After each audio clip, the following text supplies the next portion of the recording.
કેટલાઇઝર modern school વિષય છે આપણો બેઝિક. વિષયાંક છે કુથી જ્ઞુ, ધોરણ 1, લેક્ચર 5. તો આપણે આગલા લેક્ચરમાં દીર્ઘાઈવાળી કી કર્યું હતું, તો હવે આપણે કરવાનું છે રસવાઈવાળું કુથી જ્ઞુ. તો ચાલો બાળકો, બધાને બેઝિકની નોટબુકમાં લખવાનું છે. તો હું જેવી રીતે લખાવું એવી રીતે તમારે લોકોને પણ તમારી બેઝિકની નોટબુકમાં લખવાનું છે. તો ચાલો બાળકો, બધા બેઝિકની નોટબુક કાઢો અને નોટબુક કાઢીને આવી રીતે તમારે લોકોને પણ રીડિંગ કરવાની છે અને બેઝિકની નોટબુકમાં લખવાનું છે, ઘરકામની નોટબુકમાં લખવાનું નથી. તો ચાલો બાળકો, આવી જ રીતે તમારી બેઝિકની નોટબુકમાં પણ લીટી પાડો અને હું બોલતી જાઉં એમ તમારે લોકોને પણ બોલતું જવાનું અને મારી સાથે લખતું પણ જવાનું છે. ચાલો બાળકો, કાઢી છે બધાની બેઝિકની નોટબુક. તો હવે આપણે લખવાનું શરૂ કરીએ. તો આને શું કહેવાય? કુ. તો કે ક્યુ કુ કહેવાય? તો કે રસવાઈ વાળું કુ, રસવાઈ વાળું ખુ, રસવાઈ વાળું ગુ, રસવાઈ વાળું ગુ, રસવાઈ વાળું ચુ, રસવાઈ વાળું છું, રસવાઈ વાળું જુ, રસવાઈ વાળું ઝુ, રસવાઈ વાળું ટુ, રસવાઈ વાળું થુ, રસવાઈ વાળું ડુ, રસવાઈ વાળું ધુ, રસવાઈ વાળું અણુ, રસવાઈ વાળું તું, રસવાઈ વાળું થુ, રસવાઈ વાળું દુ, રસવાઈ વાળું ધુ, રસવાઈ વાળું નું, રસવાઈ વાળું પુ, રસવાઈ વાળું ફુ, રસવાઈ વાળું બુ, રસવાઈ વાળું ભૂ, રસવાઈ વાળું મું, રસવાઈ વાળું યુ, રસવાઈ વાળું રૂ, રસવાઈ વાળું લુ, રસવાઈ વાળું વુ, રસવાઈ વાળું શું, રસવાઈ વાળું શું, રસવાઈ વાળું શું, રસવાઈ વાળું હું, રસવાઈ વાળું અળું, રસવાઈ વાળું શું અને રસવાઈ વાળું જ્ઞુ. તો ચાલો બાળકો, આને શું કહેવાય? તો કે રસવાઈ વાળું કુખુ ગુ. એમ આપણે ક્યાં સુધી લખવાનું છે? તો કે જ્ઞ સુધી. તો એને શું કહેવાય? કુથી જ્ઞુ સુધી લખવાનું છે. તો બધાને ખબર પડી કે આને ક્યુ કુ કહેવાય? તો કે રસવાઈ વાળું. તો ફરી પાછું આપણે એકવાર બોલવાનું છે. ચાલો, આને શું કહેવાય? કુ. તો કે ક્યુ. તો કુ કહેવાય? તો કે રસવાઈ વાળું કુ, ખુ, ગુ, ઘુ, ચુ, છુ, જુ, ઝુ, ટુ, થુ, ડુ, ધુ, અણુ, તુ, થુ, દુ, ધુ, નું, પુ,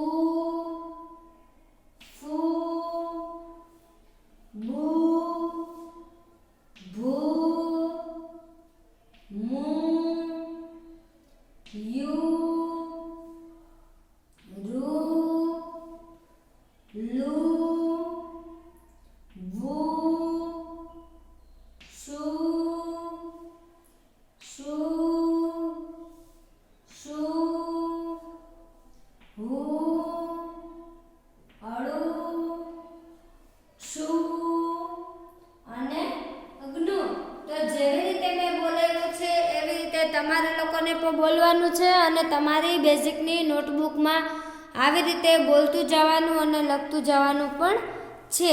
તો ચાલો બાળકો, હવે આપણે શબ્દ લખીશું. તો બધાને બેઝિકની નોટબુકમાં આવી જ રીતે લીટી પાડી અને લખવાનું છે. જગ્યા હોય તો ત્યાં લખવું, જગ્યા ના હોય તો પાછળના પેજ ઉપર લખવું. તો જેવી રીતે હું શબ્દ લખાવું છું એવી રીતે તમારા લોકોને પણ તમારી બેઝિકની નોટબુકમાં લખવાનું છે અને બોલતું પણ જવાનું છે. તો ચાલો બાળકો, આવી રીતે બધાને લીટી પાડી લેવી અને જેવી રીતે લખાવું એવી રીતે લખતું પણ જાવ. તો ચાલો હવે આપણે લખીશું તો કે કુહાડી.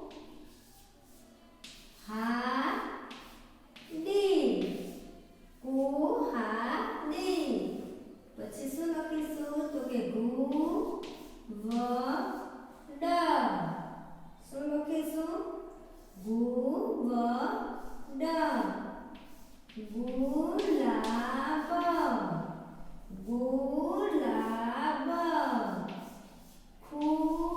ખુરશી. ખુરશી. મુંગટ. મુગટ.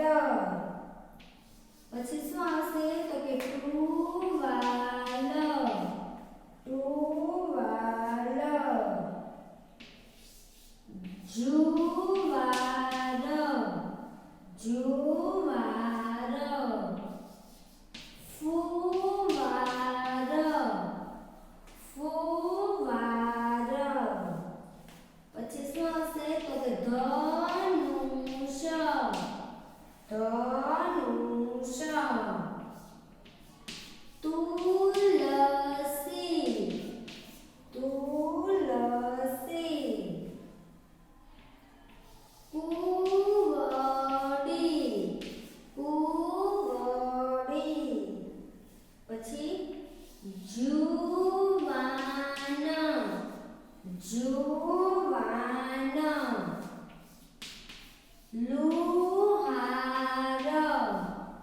લુહાર. ટુકડી. ટુકડી. કુકડી. કુકડી. પુલાવ. પુલાવ. સુકન. સુકન. દુકાન. દુકાન.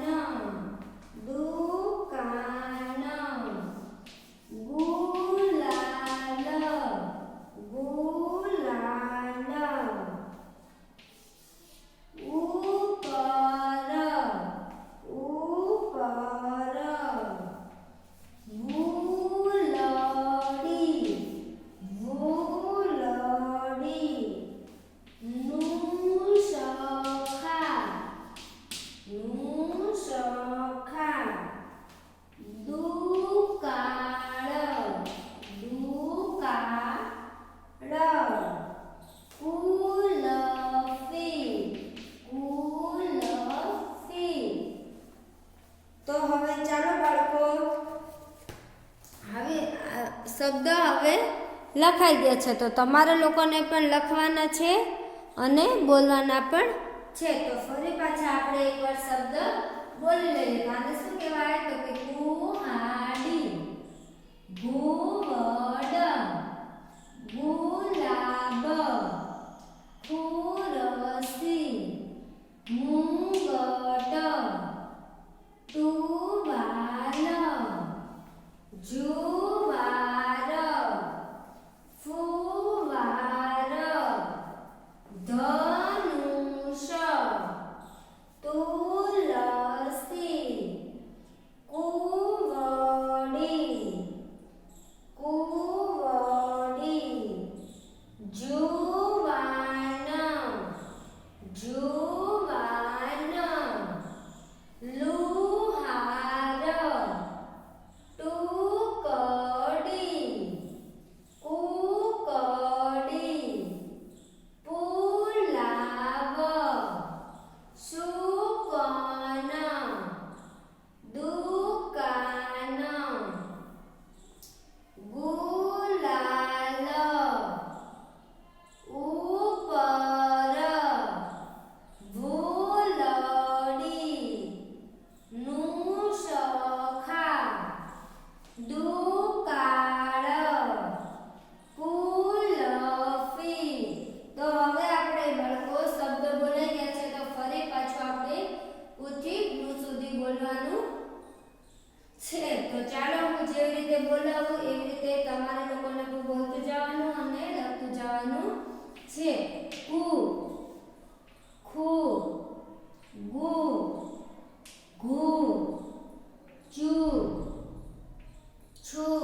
રૂ લુ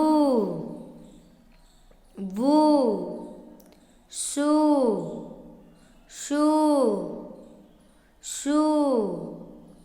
હુ અળુ ક્ષુ અને જ્ઞુ. તો ચાલો બાળકો, આપણે ફરી પાછા એકવાર શબ્દ બોલવાના છે. તો આપણે એકવાર પાછા બોલી લઈએ.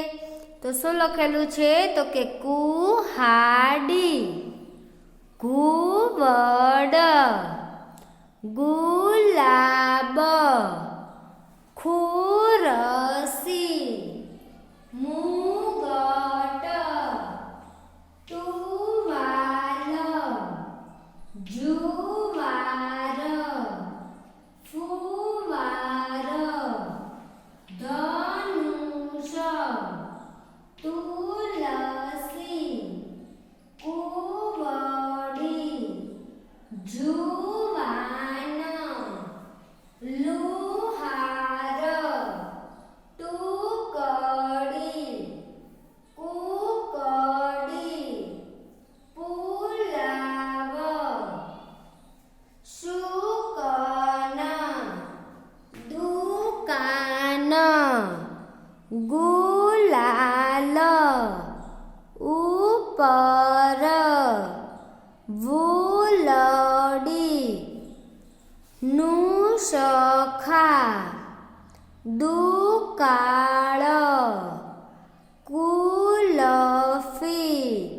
તો હવે આપણે શબ્દ બોલાઈ ગયા છે અને લખાઈ પણ ગયા છે. તો તમારે લોકોને પણ તમારી બેઝિકની નોટબુકમાં આવી રીતે લખવાનું છે અને બોલવાનું પણ છે. જ્યારે તમે આવશો સ્કૂલે ત્યારે હું તમને બધાને પૂછીશ, એટલે બધાને પૂછી સુધી આવડવું જોઈએ. હું પૂછું કે આ કયું કુ કહેવાય, તો તમને લોકોને આવડવું જોઈએ કે રસવાઈ વાળું કુ કહેવાય, અને શબ્દ પણ વંચાવીશ. તો ચાલો બાળકો, આજનું હોમવર્ક તમારું આજ છે. જે લખાયું છે એ જ તમારું હોમવર્ક છે અને તમારી બેઝિકની નોટબુકમાં લખવાનું છે. બીજી નોટબુકમાં લખવાનું નથી. તો અસ્તુ.